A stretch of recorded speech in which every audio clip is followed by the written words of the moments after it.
الرحمن الرحيم يا أيها الذين آمنوا كتب عليكم الصيام كما كتب على الذين من قبلكم لعلكم تتقون صدق اللہ العظیم۔ اے ایمان والو، روزے تم پر فرض کیے گئے ہیں جیسا کہ تم سے پہلے لوگوں پر فرض کیے گئے تھے تاکہ تم پرہیزگار بن جاؤ۔ حضور پاک صلی اللہ علیہ وآلہ وسلم جب رجب کا چاند دیکھتے تھے تو اللہ تعالیٰ سے دعا مانگتے تھے، اللہم بارک لنا فی رجب و شعبان و بلغنا رمضان۔ اے ہمارے رب، رجب اور شعبان کے مہینوں میں ہمارے لیے برکت عطا فرما اور ہمیں رمضان تک پہنچا۔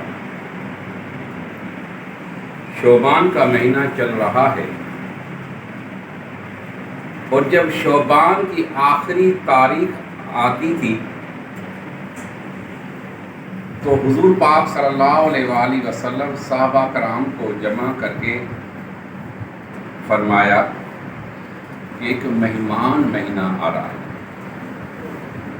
اللہ کے رسول نے رمضان کو مہمان مہینہ فرمایا ہے، کسی اور مہینے کو مہمان نہیں فرمایا۔ مہمان کس کو کہتے ہیں؟ جو واپس جانے کے لیے آتا ہے۔ فرمایا کہ یہ رمضان کا مہینہ مہمان مہینہ ہے، اس میں دن کو روزہ رکھو اور رات کو قیام کرو، یعنی تراویح کرو۔ اور اللہ کے رسول صلی اللہ علیہ وآلہ وسلم نے فرمایا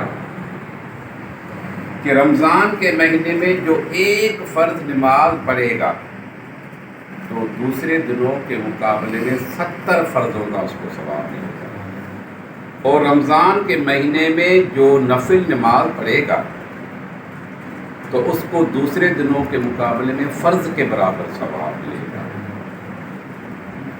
ہم اس بار یہ ارادہ کرتے ہیں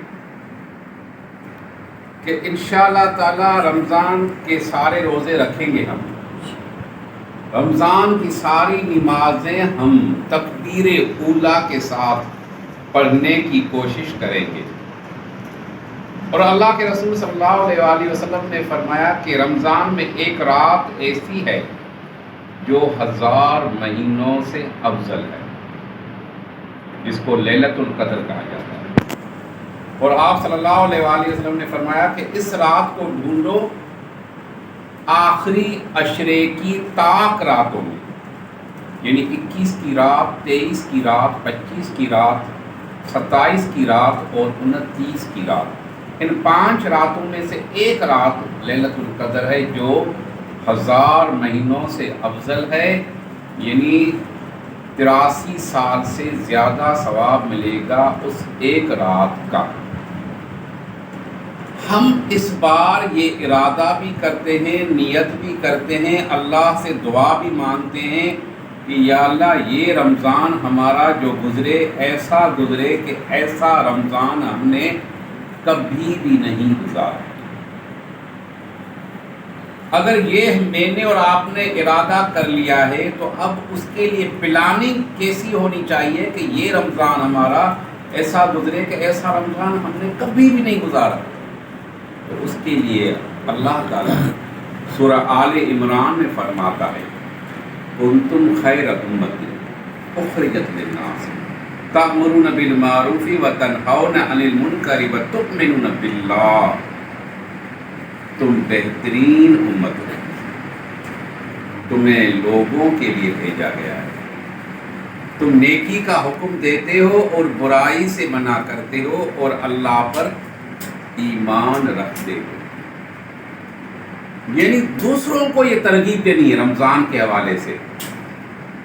یہ میرا اور آپ سب کا فرض ہے کہ تم لوگوں کو یہ ترغیب دو کہ اتنا بہترین مہینہ آ رہا ہے، اس سے فائدہ اٹھاؤ۔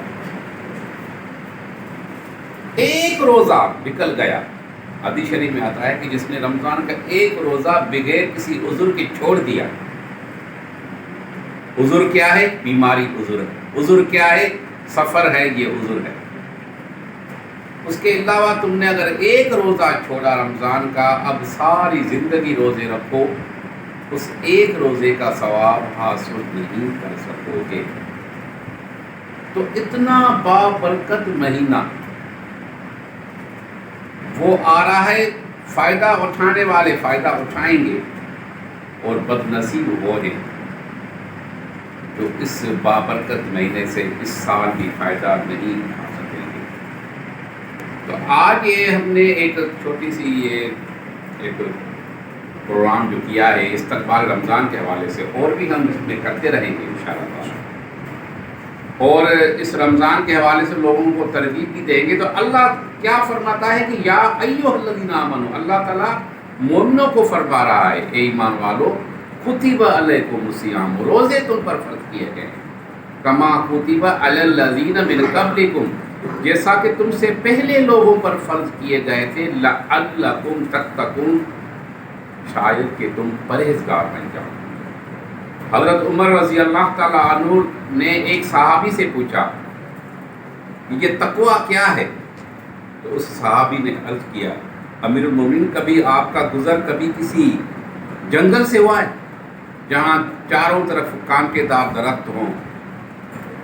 تو حضرت عمر نے کہا کہ اکثر ہوتا رہتا ہے۔ تو اس صحابی نے کہا کہ آپ کیسے پھر وہاں سے گزرتے ہیں؟ تو حضرت عمر نے فرمایا، ایک ہاتھ سے ان کانٹوں کو میں دور کرتا ہوں، دوسرے ہاتھ سے میں اپنے کپڑوں کو بچاتا ہوں، اور پھر بڑی حکمت سے وہاں سے میں نکل جاتا ہوں۔ وہ صحابی نے کہا کہ یہی تقویٰ ہے، یہی پرہیزگاری ہے۔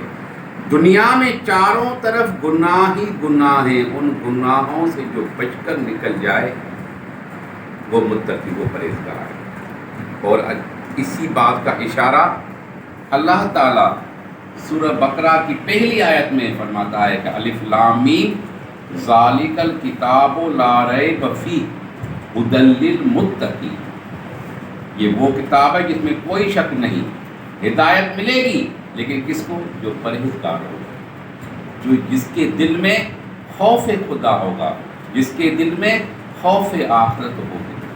اللہ سے دعائے اللہ تعالیٰ اس رمضان میں ہمیں سب روزے رکھنے کی توفیق عطا فرمائے، سب نمازیں جماعت کے ساتھ تکبیر اولیٰ سے پڑھنے کی توفیق عطا فرمائے، اور ہمیں لیلۃ القدر عطا فرمائے۔ وما علینا الا البلاغ المبین۔